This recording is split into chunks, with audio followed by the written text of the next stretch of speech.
Last night we burned all this mess here, all this brush, and consequently I woke up with a migraine. So I've had migraines since I deployed to the Middle East after 9/11, and the VA said it was from the burn pits, and it's probably true.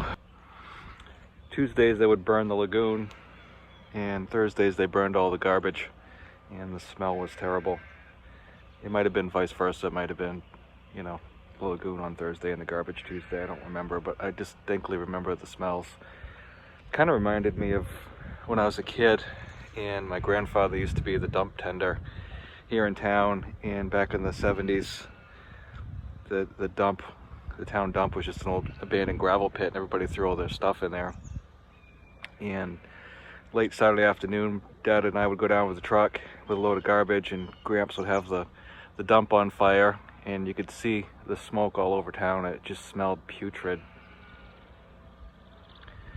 And so we'd go down with a truckload of garbage, and while we were down there, we'd visit with Gramps, who was usually in the middle of a case of whatever beer he was drinking that week.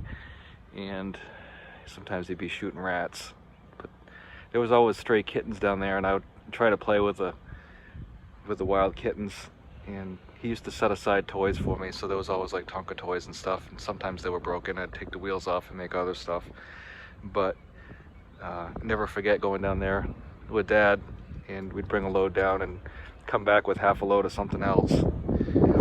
Dad was raised in a depression, so pretty much they saved everything that could be used again. And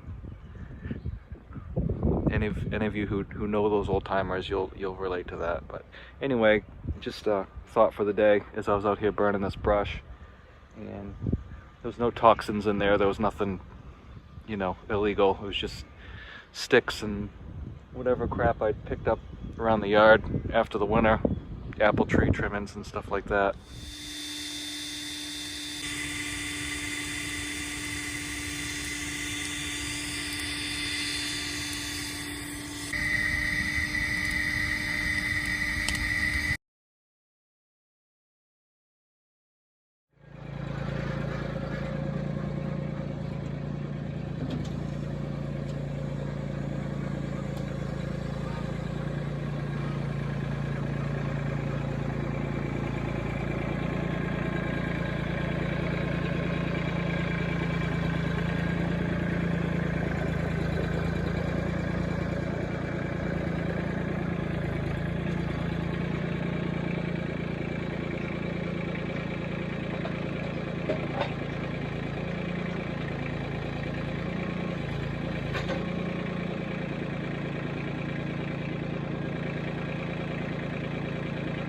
Really wanted to get out and start working on these fence lines, but I don't think that's going to happen today, so it'll happen soon.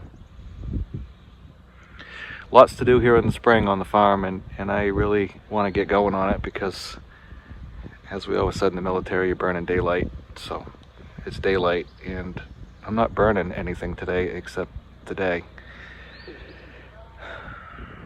Well, I gotta go put my stuff away and go check the animals and get a round bale out, and then we'll see how I feel later on this afternoon. Hopefully I can get started on fencing.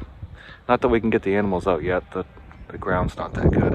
It's still kind of damp, but I want to get down these fence lines and tighten up the strands, replace the posts if they need to be. I think I got close to a mile of fencing. Most of it's woven wire and some of it's just barbed wire. But there was a veterans group in Connecticut a few years ago that really helped me out. They bought me a bunch of woven wire and fence posts and gates, and so grateful to that. Any of you veterans out there who are starting out, there's a lot of generosity out there for you to get started. I'd check with Work Vessels for Veterans in Connecticut. They were especially helpful, and Farmer Veteran Coalition is in California. I'd also check with your local NRCS, or your Soil Conservation Service in your county, and see what they have. They have a lot of cost share programs out there, like drainage, and there might be some fencing, I think. I know I got to get drainage behind the barn and house because it's always wet, and they'll help with like a manure storage, so anything that has to do with erosion or soil conservation, you know, they're pretty helpful with. So, well, that's about it, I guess. I don't feel too talkative today. I just saw this burn pile and reminded me of being over in the Middle East, and you know, the smell's totally different, but it's enough the same, so it kind of triggers some memories. I'll talk to you again tomorrow. Thanks everybody for watching.